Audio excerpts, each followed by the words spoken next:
Hi guys! Welcome ulit sa aking YouTube channel at Rexmon Monades Vlog. So for today's video guys is nandito na naman tayo sa aking BPO edition vlog.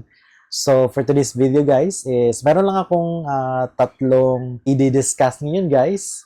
So maikli lang tong video guys since day off ko din today. So bali 2 days kasi yung day off namin guys. Bali sa 6-11 ako currently working right now.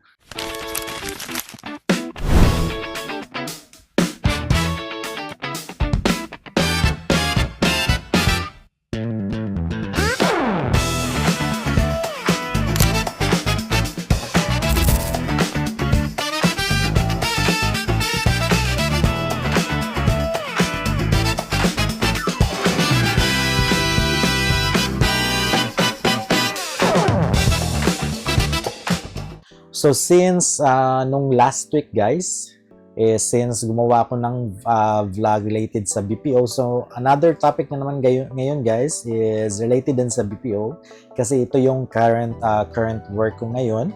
So ang topic na gagawin natin ngayon guys is tatlong dahilan kung bakit bumabagsak ang applicant sa BPO interview.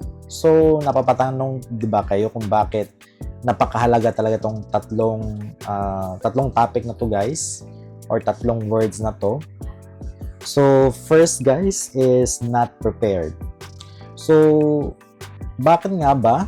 So isa ito sa dahilan ang not prepared kasi for example, hindi lang sa BPO or sa ibang company ka mag-apply, so kailangan ka talaga na mag-prepare. So yung siguro nung dati kasi guys, hindi ako nag-prepare kasi confident ako na masasagot ko tong interview na to, madali lang ito. Pero on the spot guys is mahirap talaga guys. So kailangan ka talaga maging like prepared.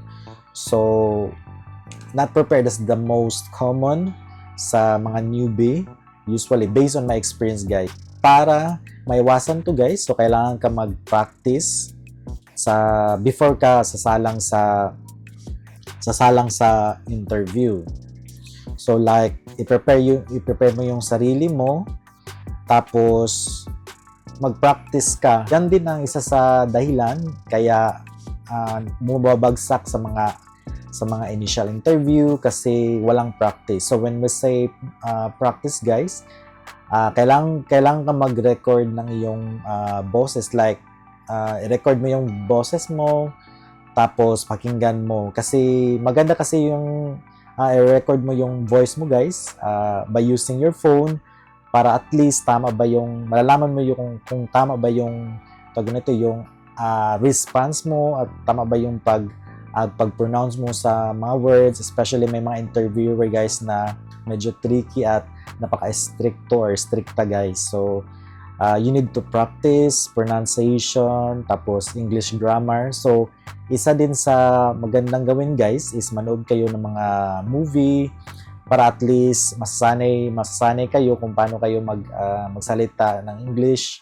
So yan yung pinaka number 1 na importante guys, yung practice or isa sa most napaka importante guys. So when we say practice din guys is kailangan ka manood ng YouTube video, mga sample interview para at least before ka sasalang sa mga interview, at least alam mo na yung ano yung isasagot mo. Usually like tell me about yourself, so alam mo na yung anong isasagot mo guys. So third is no confidence.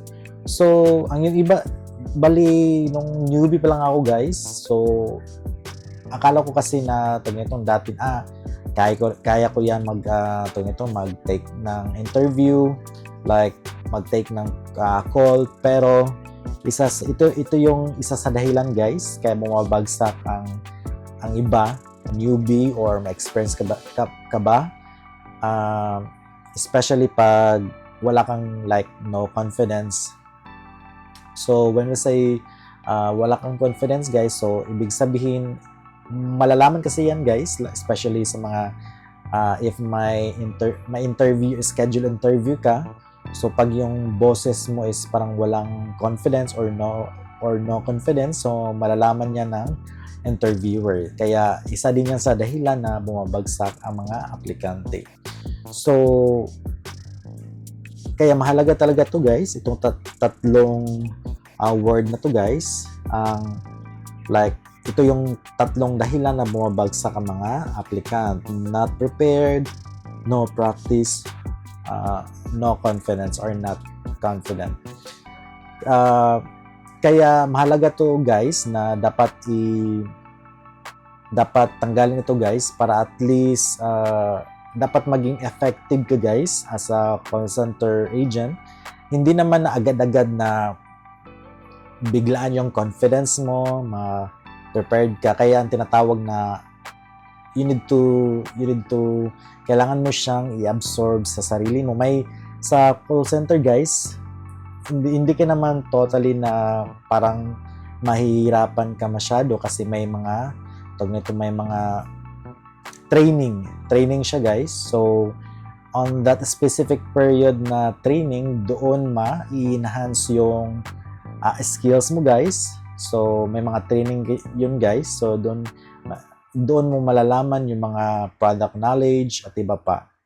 So there's no need for you to worry kasi especially kung saang account or anong account ka guys ma-assign sapagkat may mga training naman. So depende din sa account kung saan ka ma-assign. Yung iba may mga 1 month mahigit yung training, tapos yung iba may mga less than a month lang training. So there's no need for you to worry guys kasi lahat ng gagawin nyo is may mga training naman, tapos mag-practice kayo. So may mga mock call, tapos product knowledge training at iba pa.